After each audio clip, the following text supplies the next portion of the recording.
You're the FBI. You're not part of the White House and part of Homeland Security. You're not supposed to be political. You see all this controversy going on. Why didn't the FBI say, time out, folks, we're not getting in the middle of this, but the laptop's real? Hey everyone, welcome to Capitol Insights. Today, we're diving into Senator John Kennedy's questions to FBI Director Christopher Wray. For a clear breakdown, hit subscribe and give a thumbs up. Let's jump in. A district court found that the FBI and other agencies asked social media platforms to remove content and to change their moderation policies in a way that violated the First Amendment. And it went up to the Fifth Circuit. The Fifth Circuit limited the injunction, but here's what the Fifth Circuit said.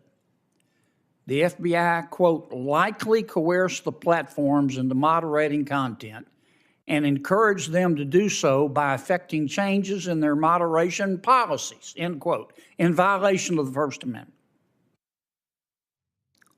The FBI agreed with the plaintiffs that, quote, I'm quoting the Fifth Circuit, federal agents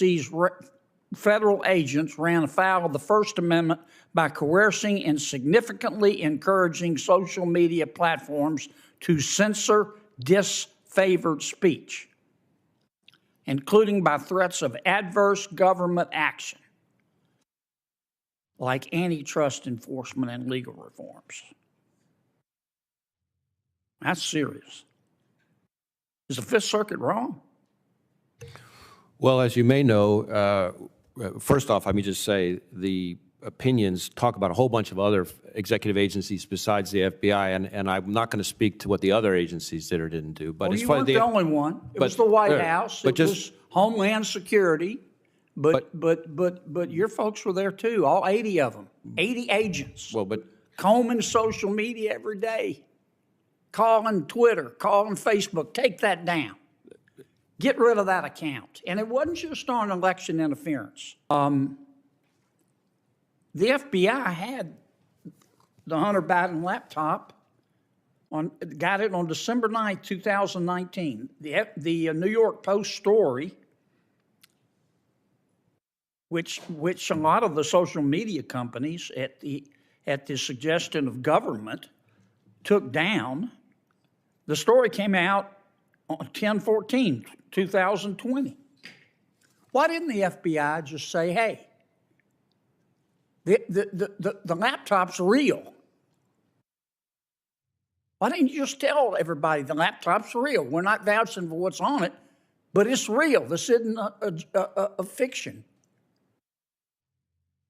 Well, as you might imagine, the FBI cannot, especially in a time like that, be talking about an ongoing investigation. Second, I would tell you that at least my understanding is that both the FBI folks involved in the conversations and the Twitter folks involved in the conversations both say that the FBI did not direct Twitter to suppress. But others were in government. Well, I can't speak to others in government. That's part of the point that I was trying to make, because the Fifth Circuit's opinion... But you're the FBI. You're not part of the White House and part of Homeland Security. You're not supposed to be political. You see all this controversy going on. Why didn't the FBI say, time out, folks, we're not getting in the middle of this, but the laptop's real? Again, we have to be very careful about what we can say, especially in the middle of an election season, because that's precisely some of the problems that led to my predecessors' negative findings from the Inspector General. Did you hear a gavel? Thank you, Senator Kennedy. Gavel. Thank you, Senator Kennedy. Senator Booker. If you agree, hit that like button. Kennedy questioned Wray on the FBI's neutrality in politically charged issues.